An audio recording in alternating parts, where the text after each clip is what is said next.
Do you have an unlawful deed? Let's take a look at the statement of birth records. Some unique things on this. If we take a close look, now this version was pretty much followed for at least 20 years in at least the province of Ontario, and it underlines the surname. Might have mentioned this before in earlier videos during the first 78 videos, but we're doing reclarification because of troubled times now. I'm trying to bring a lot of things to a focus and a conclusion from the research using the scripture and, of course, documentation that even the secular world of man has made evident. So anyways, this statement, it's a statement that the parents filled in. They call it a deed, be like a deed. But it's interesting, we'll kind of take it as more of an unlawful deed. We're going to read out of scripture. If you go to 2 Peter 1, it says in verse 3, in 2 Peter chapter 2, verse 3, and through covetousness, now remember what covetousness is. Covetousness is to want something that doesn't belong to you. Okay, so in other words, you're looking in someone else's backyard and you want something.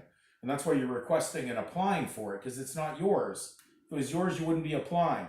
And it says, and through covetousness shall they with feigned words make merchandise of you, whose judgment now of a long time lingereth not, and their damnation slumbereth not.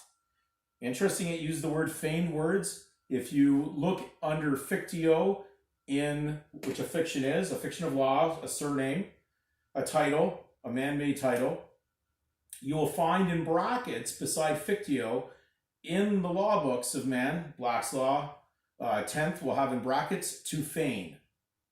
Okay, so understand it says, and through covetousness they shall with feigned words make merchandise of you, whose judgment now of a long time lingereth not, and their damnation slumbereth not. Then further it goes in verse 8, for that righteous man dwelling among them in seeing and hearing vexed his righteous soul from day to day, their unlawful deeds. Well, there's a really good unlawful deed because it doesn't belong to you. This is something of the fiction of the world of man and of Satan. Then we go to verse 18, for when they speak great swelling words of vanity, they allure through lusts of the flesh their much wantonness, those that were clean escaped from them, who live in error. Now, if you think that the statement of birth record with the surname underlined on it is not an error in law, even by the secular society, we will now take you to the UN Handbook on Civil Registration and Vital Statistics Systems. You get a look at that. This came out of that book.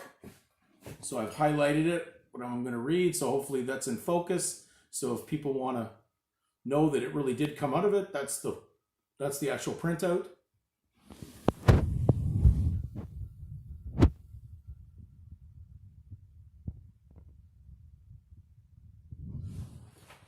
So I'll quote out of section 144. It says, other formal rules for preparing registration records should include the requirement that they be written in a clear hand using indelible ink, assuming that they are prepared by hand to begin with in the absence of mechanical aids that make for improved legibility and longer preservation of the record. Since the registration record is used as proof, it should be safeguarded from changes, which means that the law or its regulations should ban erasures, additions, insertions between the lines, etc. Although to allow for the possibility of errors when making entries, formal rules should be enacted to make exceptions for such mistakes in the record itself. For example, by providing that the word that is wrong or superfluous be underlined, the error or omission then being noted at the end before the record is dated and signed by the registrar and informants.